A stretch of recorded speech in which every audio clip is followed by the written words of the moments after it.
Hello dear student, I am Monica Khirajani, Assistant Professor CSE at SIT Bhopal. Today I am going to teach you the deadlock in the operating system.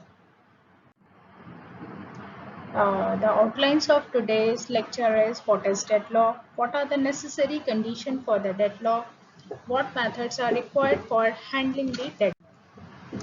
Now, let us begin with the deadlock. What is the deadlock? Deadlock is a situation where a set of processes are blocked because each process is holding the resource and waiting for the another resource acquired by the some other process.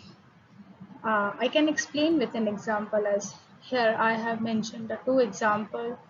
The first example is when two trains are coming towards each other on the same track.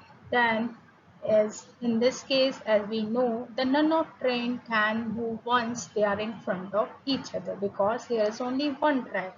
So that situation means they are in the deadlock because both trains cannot move because they are in front of each other. As you know, as you have applied for the job or in some company or they are requiring the any experience you should have, but that situation means how can in this situation the deadlock will occur means you can't get the job without the experience, and as you know the experience come only when you do some job, means that both cases cannot be executed in the future, means here we end up in the deadlock.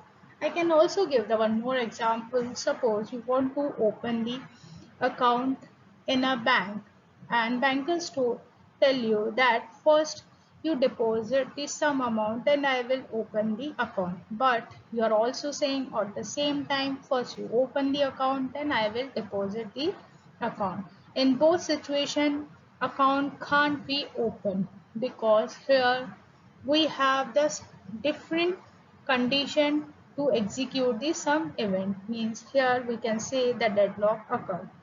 In similar way, the deadlock also occur in the operating system.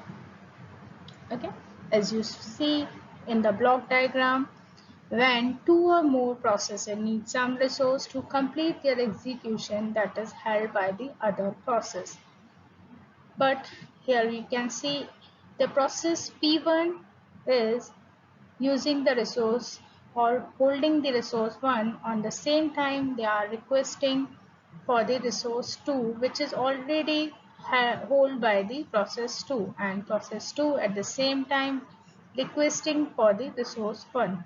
In that case both processes cannot complete their execution because they are holding the resources and requesting for the another resource which are already held by the other process. So that situation means a deadlock occur.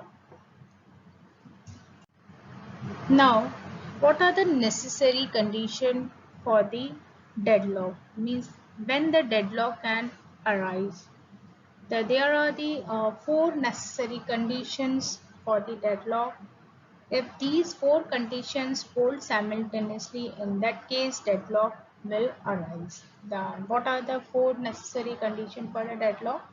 Mutual exclusion, hold and wait, no preemption, circular wait.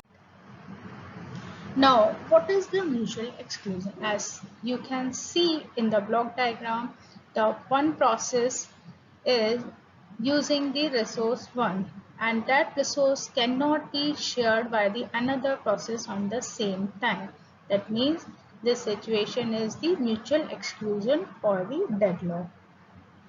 As you know, here I also mention one more example. The full screen process in our computer system can't be used by the two applications simultaneously. Or you can also take in one more example. Suppose there is only one printer. That printer can be accessible by the process 1 at a time. That resource cannot be shared by the another process at a time. Means one process can use the one resource at a time. That is the mutual exclusion for the deadlock. Hold and wait. As The name implies hold and wait means a process wait for the some resource while holding the another resource at the same time. As you can see in the block diagram, process P1 is holding the resource 1, and that resource is also requested by the process 2, which is also holding the two resources at the same time. Means some processes are holding the resources and they are also requesting the some resources for the completing their execution, but in that case they can't be executed. No preemption means a resource cannot be taken from the process until and unless the process releases that resource.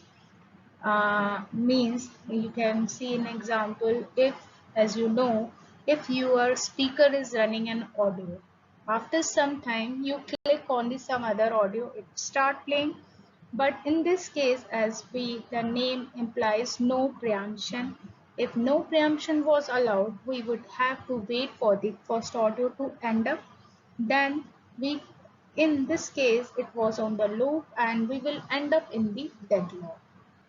Okay, means if some process is accessing the one resource and that resource cannot be released until and unless they can that process can complete their task. Okay, means no preemption is a no preemption condition is required for the deadlock. Circular wait mean set of processes are waiting for each other in the circular manner. Means if circular wave is arise or that condition hold, then deadlock will definitely arise. Means as you can see in the block diagram, the process P1 is holding the resource 2 at the same time it is requesting for the resource 1, and that is already used by the process 2, and process 2 is again requesting for the resource 2, and they are requesting in the circular manner, and that circular manner can be in the infinite time and both process cannot be executed. And after discussion with the four condition, and if these four conditions hold simultaneously, then deadlock will arise. Now we will discuss about what are the methods for required for handling the deadlock. For if you want to handle the deadlock, there are three important methods are available for handling the deadlock. The first method is a deadlock prevention or avoidance. As we know, if deadlock, if you want to prevent or avoid the deadlock, then we should prevention can be done by neglecting the one of the necessary condition for deadlock. If we neglect the one condition, then deadlock will be prevented. And how the deadlock will be avoided?